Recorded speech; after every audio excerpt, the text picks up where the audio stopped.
আসসালামু আলাইকুম ওরহমতুল্লাহি ওয়াবারাকাতুহু। সম্মানিত ভাই ও বন্ধুরা, আজকের এই ভিডিওতে আলোচনা করব গিবলি স্টাইলে ছবি যেভাবে বানাবেন।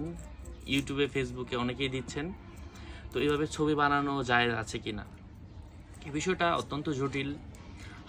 আমি এই বিষয়টা খোঁজার জন্য বুখারী শরীফের 4886 নম্বর হাদিসটা দেখেছি।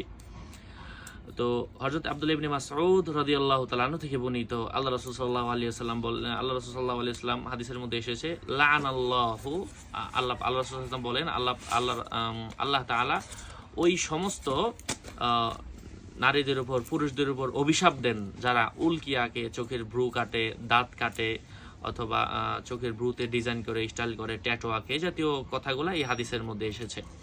এখান থেকে নিজের আকৃতিকে পরিবর্তন করা, এটাও এই হাদিসের আওতাভুক্ত। ওলামায়ে কেরাম বলেন এটাও আওতাভুক্ত। এই জন্য গিবলি স্টাইলের ছবি বানানো যাবে না। কোরআন এবং হাদিসের মধ্যে অপ্রয়োজনে যেখানে ছবি তোলা নিষেধ, সেখানে আপনি আবার কিভাবে এই গিবলি স্টাইলের ছবি বানান। আল্লাহ পাক আমাদেরকে জাতীয় অযথা কাজ থেকে বাঁচান। আসসালামু আলাইকুম ওয়া রাহমাতুল্লাহ।